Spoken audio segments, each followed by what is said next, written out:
Hello and welcome back to the Wellness with Delaney podcast. Today I am sitting down with Brittany Thurlow. She is an herbalist, a wellness entrepreneur in multiple amazing areas of health, and a good friend of mine. And we are also joined by Dido, her rescue pup. So if you're watching this on YouTube, that's Dido. If you're not watching this, you got to check it out. He's the cutest dog.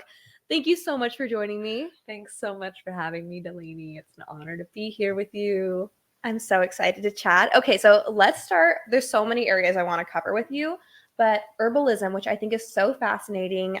So can you just tell us how you got into herbalism? Yeah, I can't ever remember a time in my life where I wasn't just in love with plants. That's where I spent most of my time when I was young, growing up, being outside in nature. Even at a young age, my parents recognized my love of plants and would always help me garden and learn things. But it really started in my early 20s. I was over living near Seattle area, and on the outskirts, there were certainly some herbalists and different courses. And so my general curiosity just led me to sign up for those and start learning about our natural world around us. So I certainly started with more of our native plants over in Issaquah, Seattle area. And now it's really expanded. Right now I live in Leavenworth, Washington. And so a lot of my herbal practice is from the native plants that can be grown here, which has expanded a lot to different mushrooms. But it's a lifelong love, and it's ever expanding and unfolding. I love that. And it's like a practice, right? Yeah. You never learn everything. There's always something more you can learn and implement and teach, which I love that you do so much education behind using plants for wellness. So I'm sure there are so many, but what are some of your favorite herbs to take in the day-to-day for yourself? Ooh, right now, it definitely shifts through the season. One of my favorites right now is shatavari. It's a beautiful herb for women's health, hormones, hormonal balance.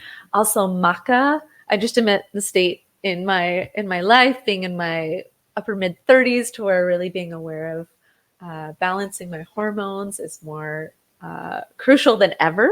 And so maca is another one that I take daily. And one of my favorite plants that I work with every day is cacao.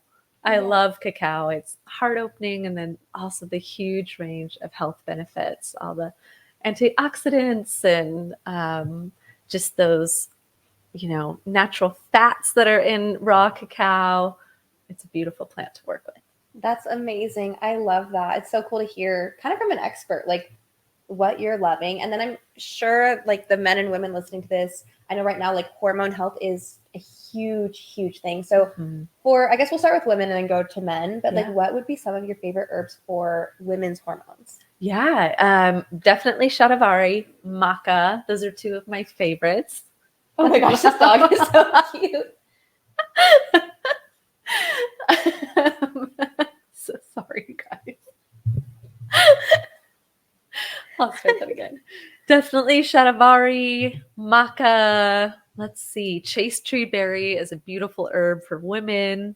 Those are kind of my top ones right now. For men, I've been really recommending shilajit. Yes. It has fulvic acid in it, which really helps with testosterone and testosterone balance. There is, this whole epidemic about both men and women not having enough testosterone. So I've been implementing that more in my diet as well. Sorry, I'm not crying, guys. Okay. I have like a histamine sensitivity. This is going great. Which I will ask you about that next. Yes. I've recently discovered I have a histamine sensitivity, and I get... Is that from him? No, it's just like every day, like once a day, my eyes just start to water. So now I'm doing all the raw organ meats and like tackling it. Oh my gosh. Well, right now, live herbalism lesson on histamine. Please. Nettle.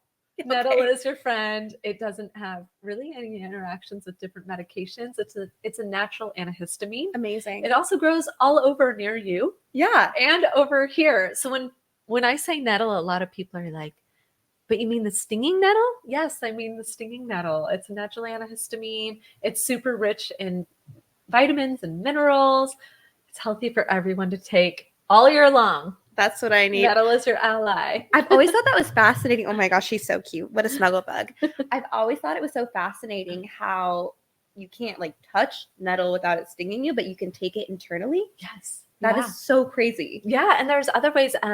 If you are wanting to work with nettle, you can take it raw. And it's really important that young nettle is best. As it gets older, it gets more of those phytochemicals, which I know you've talked about in your more recent podcasts. Basically, it's just a mechanism in plants that makes us sick if we consume too many of them. It helps preserve them. But nettle, you'd want to do young nettle, no more than about 1 foot or 2 feet tall.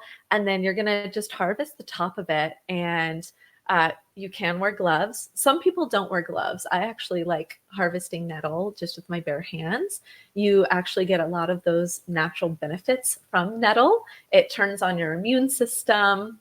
But you can take that nettle, and as soon as nettle is macerated or heated, it loses those stinging properties. And so you can make nettle soup, you can do sauteed nettle. It also loses the stinging properties when you dry it. And so you can take it and dry it and have fresh nettle tea. But it's lovely to add into soups, stews, bone broths. Amazing. Okay, I will be trying that expeditiously because I'm sitting over here and like my eye is watering. But this happens a lot. And I'm like, okay, I'm just learning that this is definitely a histamine sensitivity. Oh, yeah. And so how to tackle that? Because, every time you work on one area of your wellness, you find something else that you need to work on. And it's a never ending journey. It is indeed. Okay, kind of backtracking. Shilajit. I also love Shilajit. And I know a lot of people are like, what is a sticky, bad tasting tart? Can you explain what it is, where it comes from, like what it does? It's so fascinating. Yeah. So the whole story behind Shilajit is pretty fascinating. As far as I understand and what I've read is that scientists were noticing these monkeys that were going over to this black tar substance, and they were just taking a little bit regularly internally, and scientists were baffled and like, what is this all about? And so they studied this black tar substance, which now we know is Shilajit, and they found that it has really highly bioavailable sources of different minerals that are super important for our body, but are oftentimes rare to get, especially in our food system in the West, where we're farming or conventional farming practices over time can degrade the soil, so your food isn't as nutrient dense. Then adding Shilajit to your diet can be a really helpful and easy way to get those minerals back. So you're right, it doesn't taste very great. So I love adding it into coffee or tea personally. I love that. Yeah. And it's one of those things where sometimes the best things for you aren't going to taste as good, but the benefits are so amazing. Even for like heavy metal detox and all these things that I've been really researching. I'm like, wow, this is amazing. It's really, really cool. I've also been putting in honey, and that nice. I really, really enjoy. Just having it in raw honey or infused is quite good. That'd be great too, because then you're not heating it up. Yeah. Okay. Yeah. I love it. I'll have to give that a try. It's so good. But yeah, Shilajit's amazing. I mean, it's something that everyone, really, it's great for men. It's great for women. It's just amazing. So I love that you touched on that. Yeah. And that reminds me of our good friends Molly and Brian with Honeydew. Yes. And their honey, they have a Rishi Chai Shilajit. Have you had that one? It's so good. I love it. So good. I really want to get them on the show soon too, because they have such an amazing mission and purpose and doing all the things for wellness. Yes. Okay, so kind of moving into like herbs, Shilajit, can you tell us a little bit about mushrooms, functional mushrooms? What are some of your favorites? What are you taking right now? Oh, yeah. I love functional mushrooms. A big part of my herbalism journey was actually getting diagnosed with an autoimmune disease in my mid-20s. And you can really overdo it with herbs. Just like anything else, they're extremely powerful. We oftentimes underestimate them, I think. And I was clearly kind of just overdoing it with my body. I had been vegan for most of my life. And then on top of high amount of supplements to try and give my body what I needed, it kind of created a storm. So medicinal mushrooms kind of came in at the perfect time as an aid when I was not needing to necessarily hyperstimulate any system in my body or depress any system in my body, but really modulate and strengthen and fortify. So that's what I use medicinal mushrooms for. And I do recommend them for people with autoimmune diseases. Certainly look into medicinal mushrooms. Work with your naturopath and doctor and find ones that would be a good fit for you. Because for me, it was life changing. The first one that I started with was lion's mane, and that was a really beautiful experience. I moved over here coincidentally right around that time, and in our forests over here, we have an abundance of lion's mane that grows every fall. And for me, I had never harvested or foraged for mushrooms before. I found it intimidating. And so a really good friend of mine, Leah, took me out to a super special place just about 45 minutes to an hour away from here and taught me all about lion's mane. And it was like my whole world opened up. First off, lion's mane is just gorgeous. It looks like white glaciers just kind of like growing out of the trees. So I found that was an accessible one, we'll say, to forage because it doesn't have a lot of lookalikes. So I kind of started building my comfortability with lion's mane, and then now I've harvested a reishi mushroom up there, and oh man, I take agarikon. I do a lot of different mushrooms, but lion's mane was one of my first and all-time favorites. The studies they've done on it for everything from nerve damage and nervous system to support to cognitive function is pretty remarkable.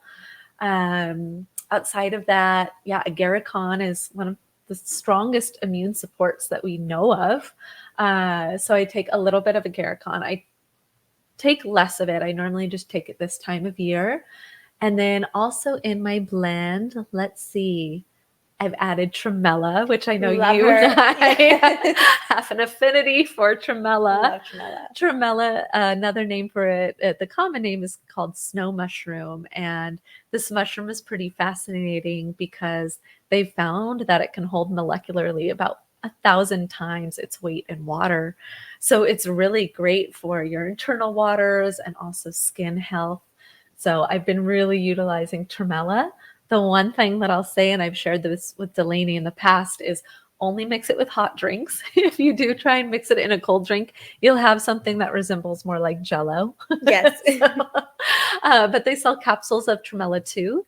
And recently there's been a big surge of natural skincare companies using tremella. So I actually have a face spray that I love from a company called Good Psyche, and it has tremella in it. And it's just like a face mist.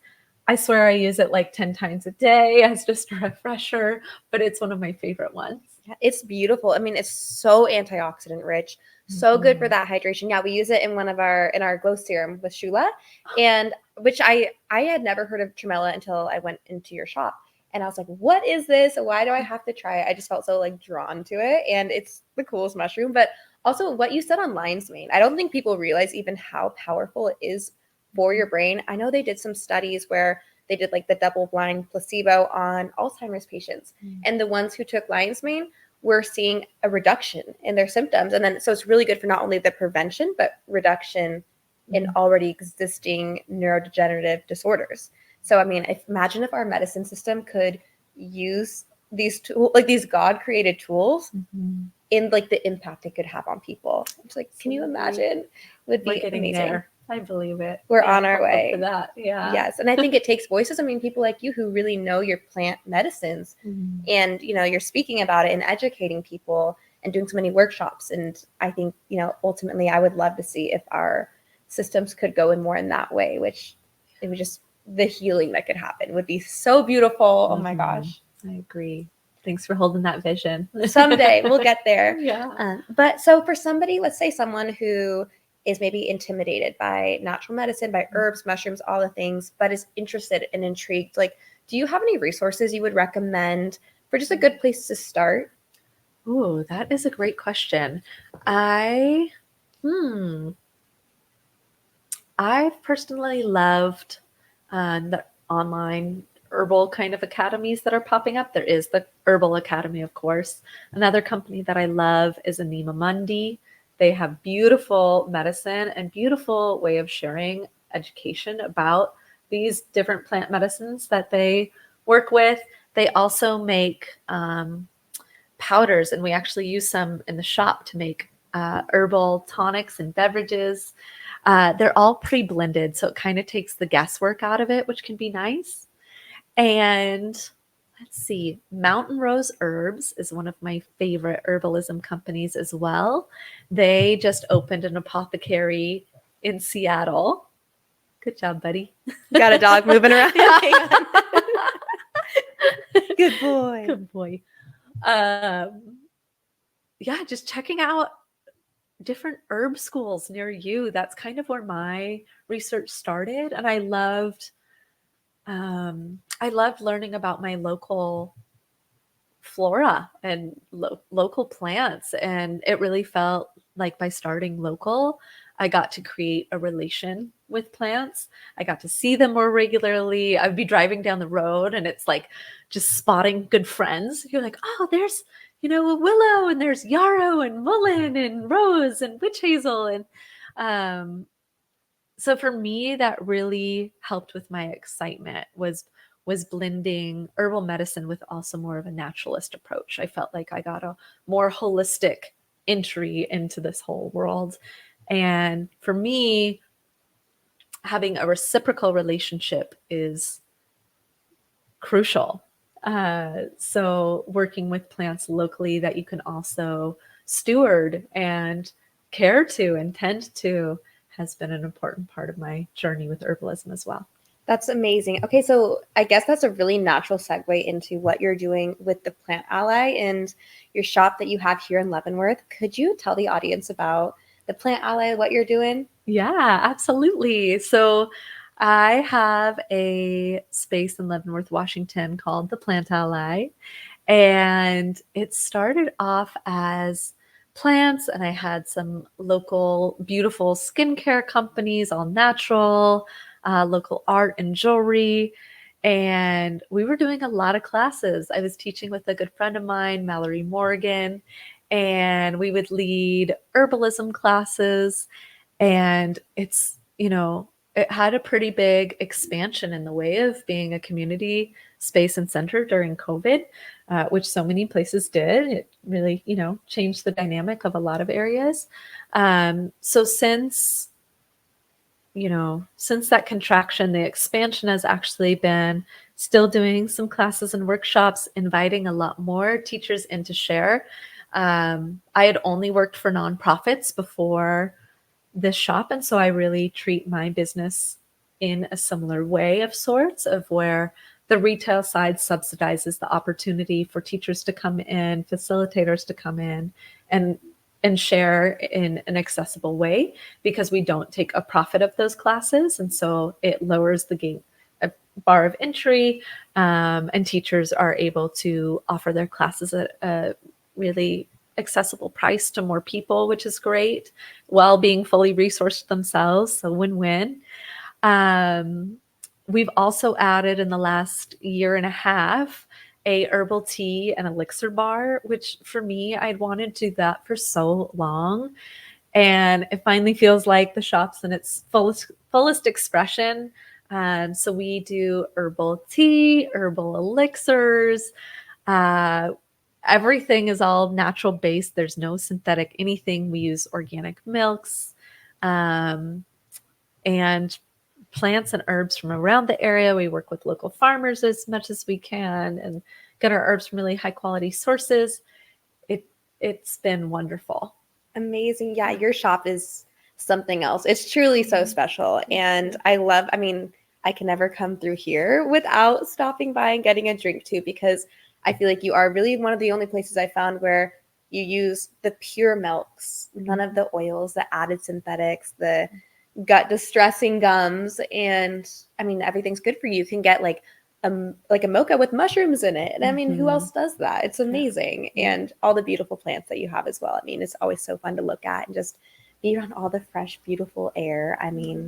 what an incredible space. If anyone's ever visiting, Leavenworth is a very popular tourist town, obviously. So if anyone's ever visiting, I highly recommend you stop in. It's the best place. It's my favorite place to go in this town. It's truly great. Thank you so much. Of And one course. of Delaney's favorite drinks there actually includes medicinal mushrooms. Delaney loves the power mocha. Yes. Oh, yes.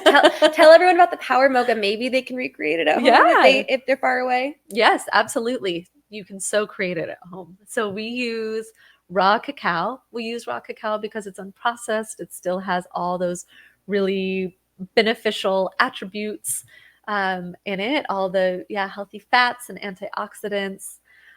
So we start with raw cacao powder and we add local honey. We add Saigon cinnamon, and we use Saigon cinnamon specifically for its antioxidant properties. And then we add a medicinal mushroom blend. And that one has, I mean, we could have a whole podcast about mushrooms, but that one has turkey tail, lion's mane, reishi, chaga, shiitake, tremella, and I know there's one more. It's going to escape me. There's tons of good mushrooms in there. And then we add espresso and then your favorite milk. Yes. And it creates this wonderfully chocolatey, rich beverage that's enjoyable to drink and so healthful for you. Yum. Okay, I forgot to say I'm fasting right now. I probably shouldn't have asked you to describe this. I'm like over here salivating. That sounds so good. Yeah.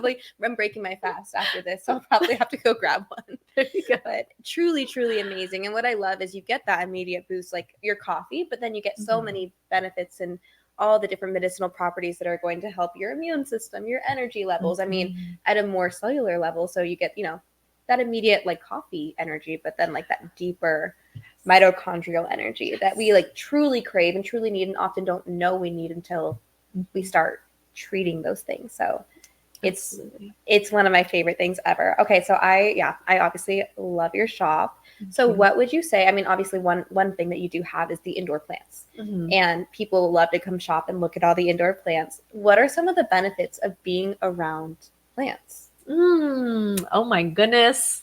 Wow. Where do I begin?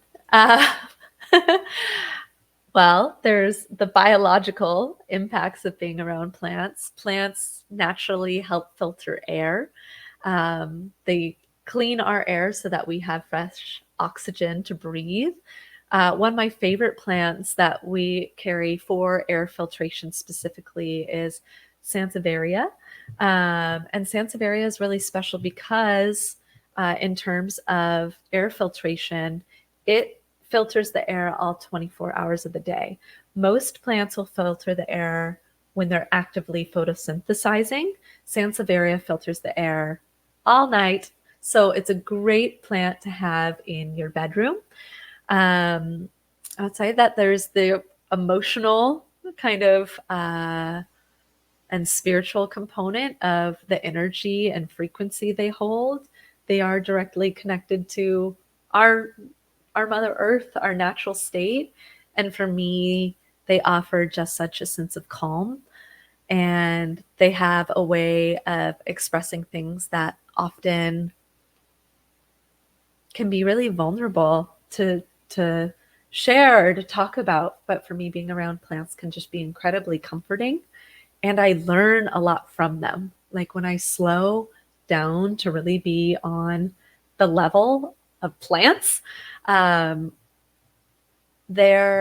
teach me so much. They teach me so much about growth, about rest, about times of high bloom and vibrancy, and then also those times of going to seed and waiting for winter storms to pass before reemerging in the spring.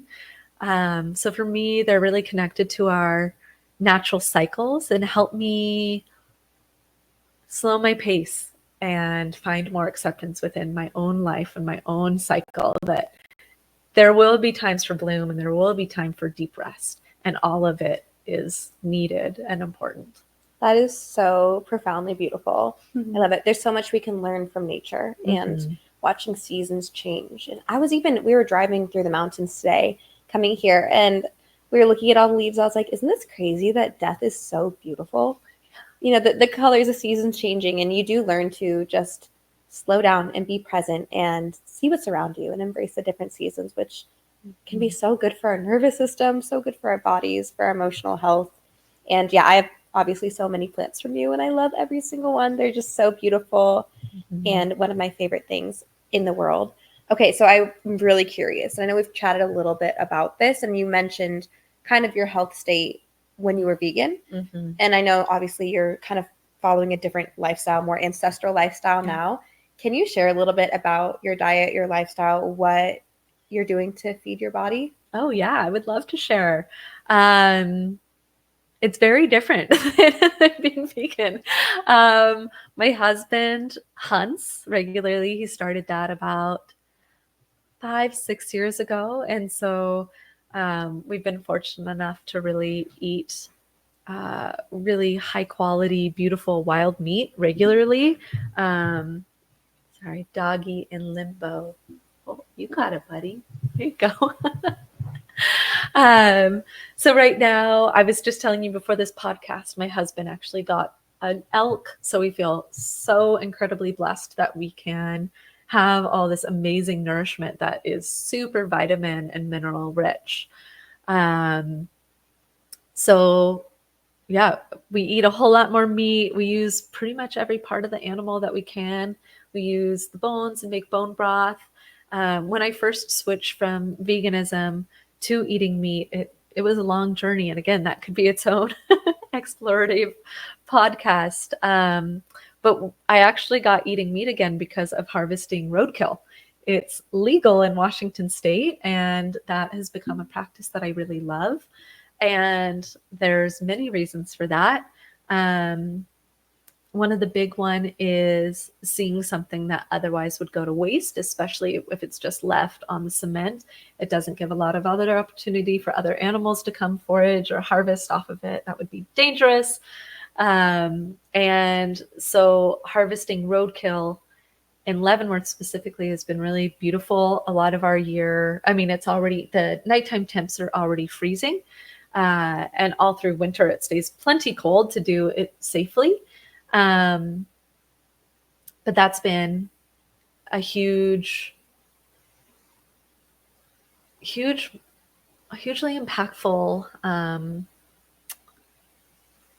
kind of turning point in my health and wellness. And also for me at the stage that I was in, going straight from veganism to eating meat, there was this internal feeling of guilt and shame.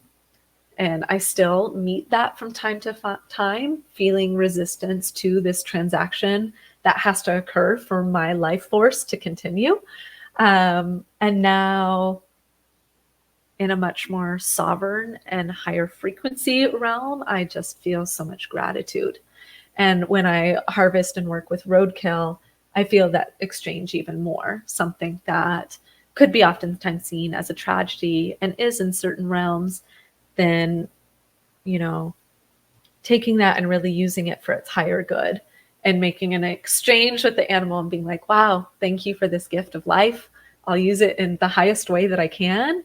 And just sending a lot of prayers and blessings, where before it was much more like, oh, I hate that I have to do this. Yeah. So yeah, but my health is night and day different. When I was diagnosed with autoimmune, I was 30 pounds less than I am now. My hair was falling out in handfuls. I had breakouts all over, rashes. My body was trying to communicate in every way that it could that I was in high imbalance. So things feel just so much better now. Yeah. Wow.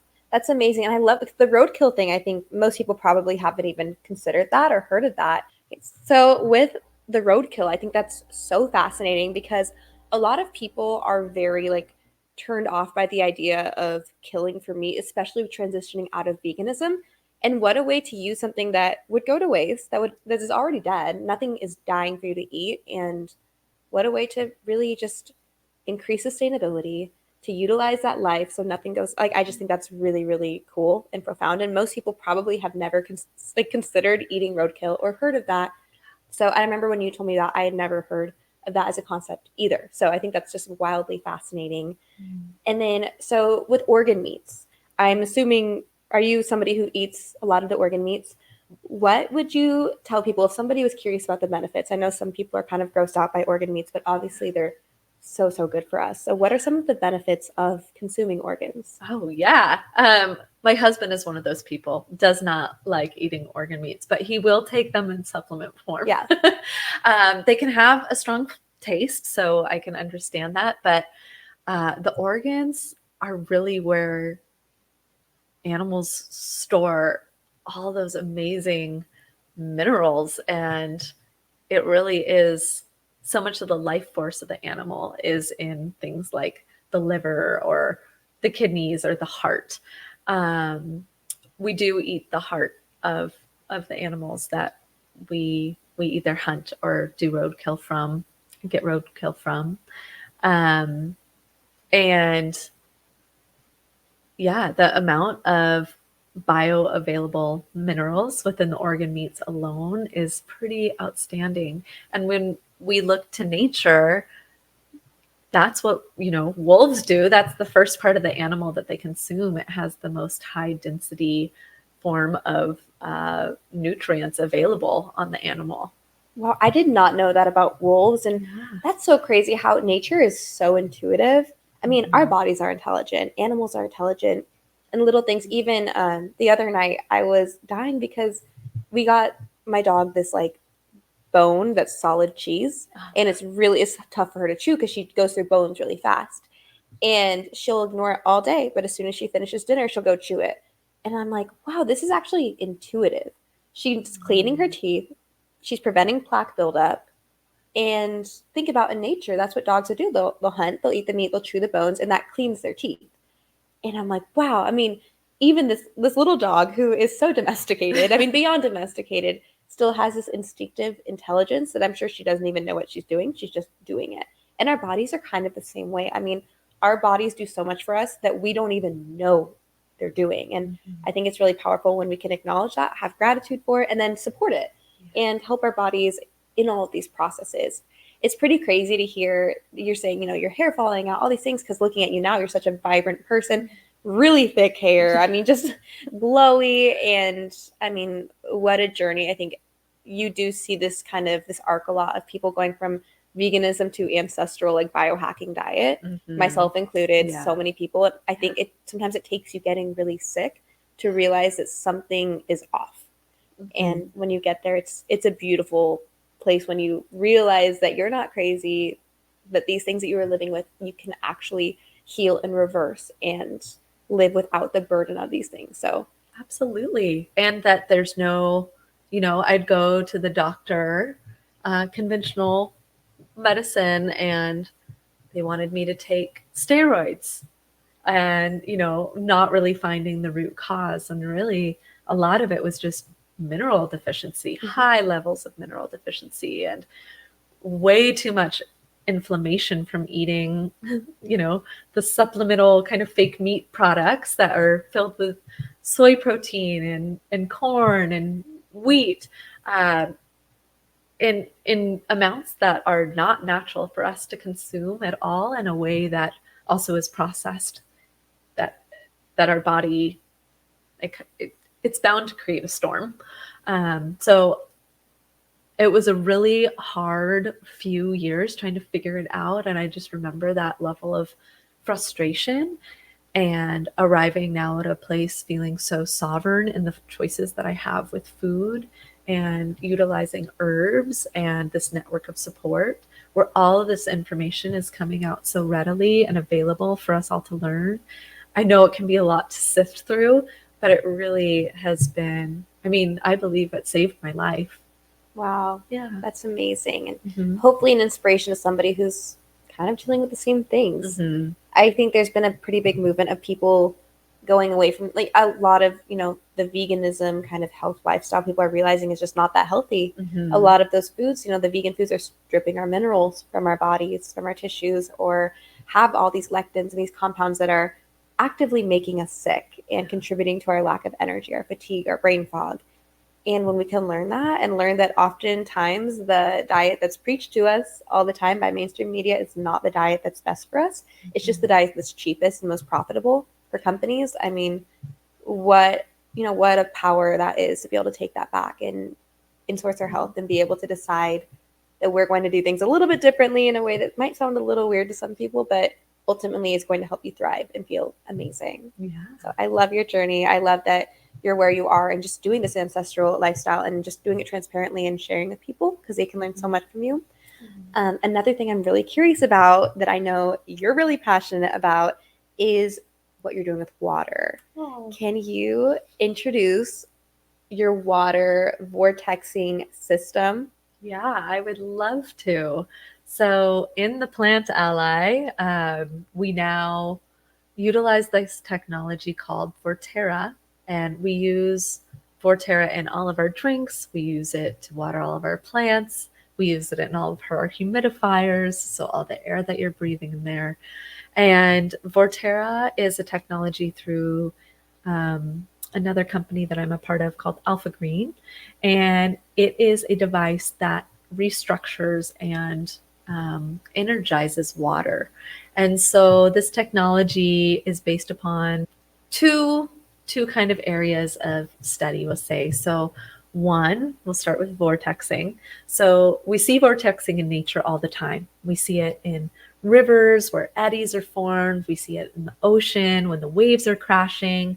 There was a water scientist in around the 1950s, Victor Schauberger, and he studied water and fluid dynamics extensively and believed that water really is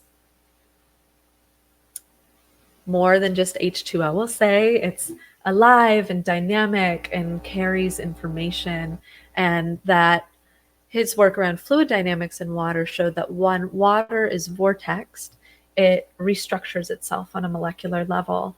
So it gets rid of impurities, it gains truly more life force through the exchange of positive and negative ions.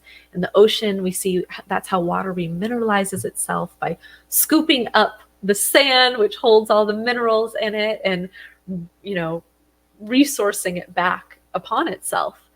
So vortexing technology happens within this device. So when water runs through, there's little glass spheres arrayed in a certain configuration. When the water passes over those spheres, they form vortices. So that's something that you can't see is happening when you're just looking at the device, but that's the internal workings of this device. So it has vortex technology. The second principle and technology that this device is built upon is resonance technology. And resonance technology is incredibly fascinating. Like right now in this podcast between you and I, we are forming resonance with each other. Our nervous systems are doing it. We're co-regulating. Resonance happens in water as well. And scientists have been studying this for a long time, but one of the more kind of well-known studies started with Dr. Moto Massaro. And this water scientist basically showed how water can be imprinted with intelligence.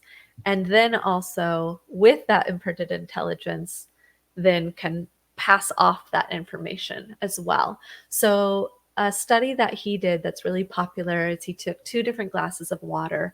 One, he gave it really loving words of affirmation and support and joy. And the other glass of water, he ignored and said mean things to. And then he took samples of each of those water and he put them underneath a microscope to look at the molecular structure. And what he saw was that the water that wasn't treated well, actually, it like makes me emotional talking about it. Water that he saw wasn't treated well actually has a molecular structure that is really out of harmony. It has, kind of different like fissures and cuts in the molecular structure, and the frequency that emitting that it emits is scattered and kind of chaotic. And when he studied the water that he had sent loving, positive thoughts and affirmation to, the water molecular structure was perfect. It looked like a snowflake, and that beautiful hexagonal form that we see all through nature with honeybees. And so this science really was remarkable, especially for that time. A lot of it wasn't widely accepted within the scientific community, but more recently, there's been amazing water researchers and scientists. One of them actually lives in Washington. His name's Gerald Pollack, and another water scientist, Veda Austin, among many, many others that are doing incredible work with water, that have taken these, founders and visionaries in water research and really continued their work.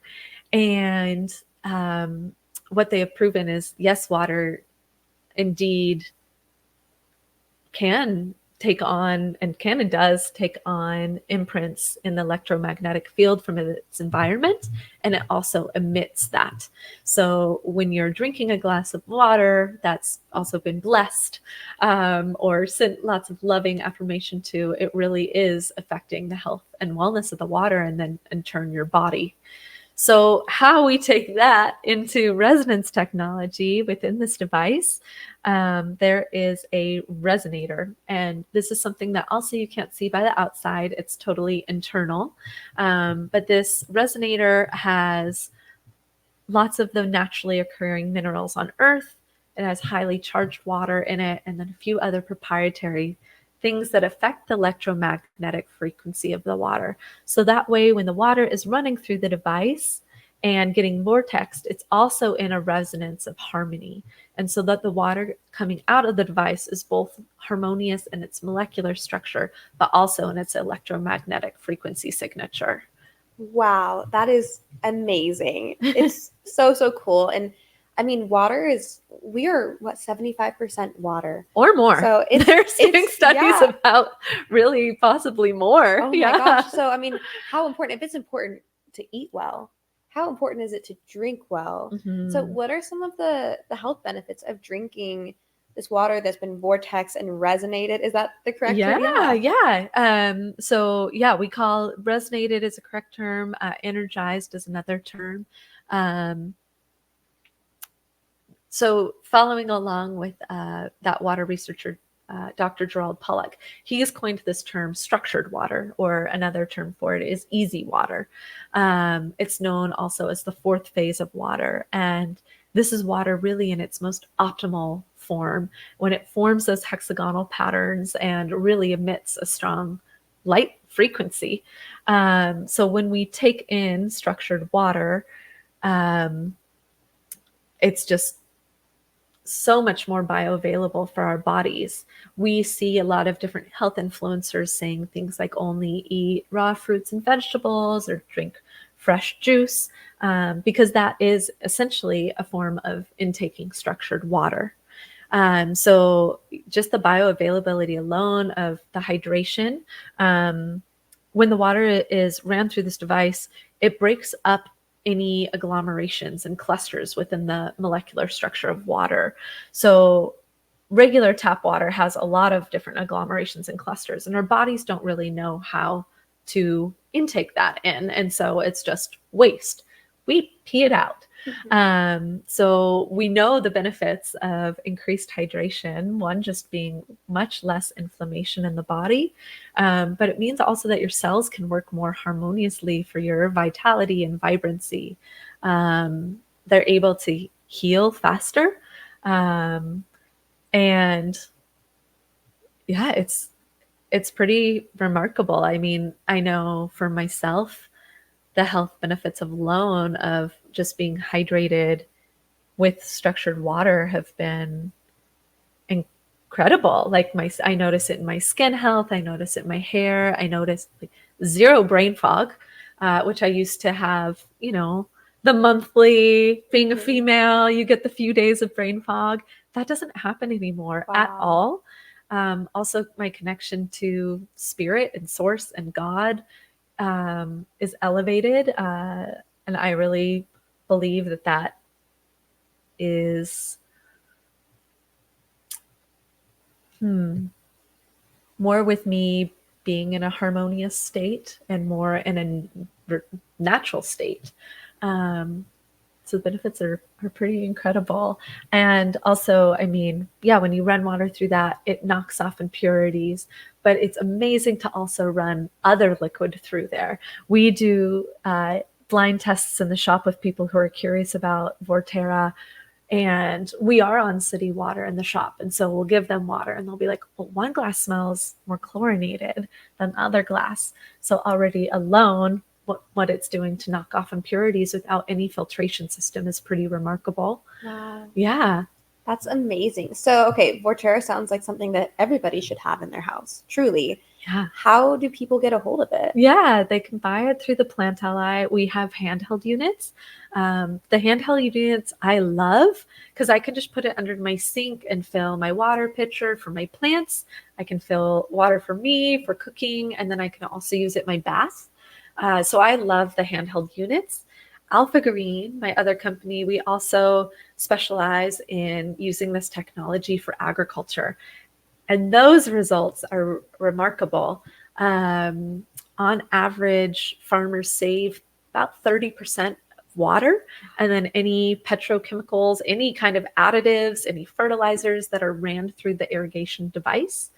And with that, they see anywhere from 5 to 50% and more growth in their yield by having something that requires no electricity, no maintenance, no fillers.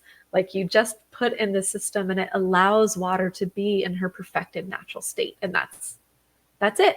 Wow, that is amazing. I mean, truly, I feel like this is something that everyone should have. It's crazy how many people are drinking tap water or even out at restaurants. I've started recently being like, I don't want the tap water. I'll buy the crazy water because at the end of the day, we are very much liquid beings. Yeah. And we do think about so much what we eat, but we don't think about what our food eats. We think about drinking water, but are we thinking about drinking the best water and putting the best in our bodies?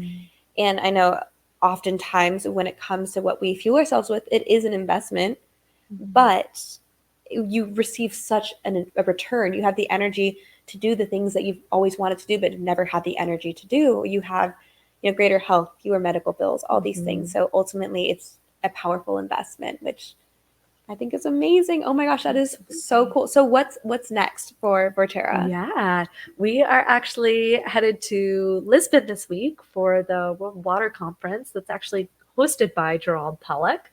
I'm so excited to go there and share about Vorterra and meet these pioneers in water research. Beta Austin will be there too. I didn't get to talk a lot about her work, but I would definitely suggest looking her up. She's really largely continued Dr. Emoto's work in a beautiful way and created her own procedures of study.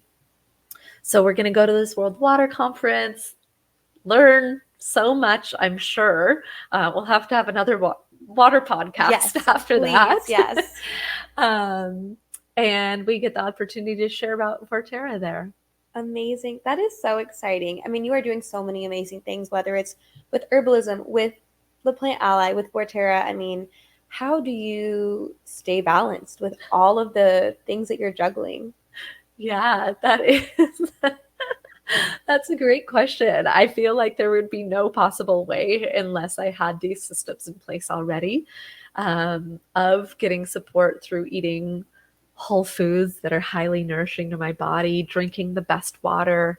In the back, I don't know if you can see, we have our sauna cold plunge, which I use often. And my buddy, my dog, he really helps me stay balanced, getting out every day, being in nature, slowing down. I think that if you really want to be in balance, it is sustainable lifestyle choices, not just trying to put a Band-Aid on everything, which I did that for a very long time, trying to, overdo it or, drink the alcohol or stay up late or, all these things that we know are bad for us, but we're like, oh, but we have a supplement for that.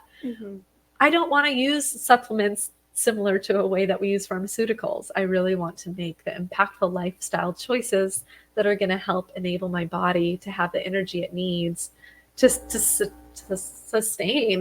the dreams and visions that I have and what I want to be for myself and my family and what I want to bring to the world. That is amazing. I love that so much. And you truly are living it. I mean, all these wellness components that you educate on and speak on, you're living it. And it's pretty evident from spending time with you that you are definitely living in alignment with your purpose and what you were created for. So I just love to see it. Thank you, Delaney. Yeah. Can you tell my audience where they can find you, your shop, your water? I mean, at the water at the shop, but anything online, social media, just plug all the ways they can connect with you. Yeah, absolutely. So my name is Brittany Thurlow. You can find me at the Plant Ally. You can email me from that website. You can find more information about the handheld water vortexer on that website. And then our company is Alpha Green, and that's www.alpha.green. I'm happy to share more about that with you as well. And that's it. I would love anyone who lives in Washington or wants to come visit to come and sit down and have a talk with me. It changes my life. That's how I've met Delaney. I owe great collaborations and deep friendships to that space. And we really, work hard to cultivate a community space. And it's just been so rich in that. So I would love to meet some of your audience. Yes, please come by. And I mean, it's such a fun town to visit, especially we're heading into the holiday season when this goes live. So what a magical time to be in Leavenworth too. It's Bavarian themed. It's beautiful. As someone who used to live in Germany, it's pretty fun to be able to be around all the German style everything. But yeah, I love visiting your shop and I love hanging out with you. Aww. Every time we have a chat, I feel like I learned something, which I just absolutely love. Likewise, I feel like we've been on this parallel journey together, and that alone is helpful. Get you some friends that are passionate about the same things that you are, and just fly high together. I'm grateful 100%. To do that with you and be in that with you. Oh, well, likewise. Thank you so much for being on the show today. Thanks, Delaney. You guys, thank you so much for listening. I hope you have a wonderful rest of your day, and we will chat soon.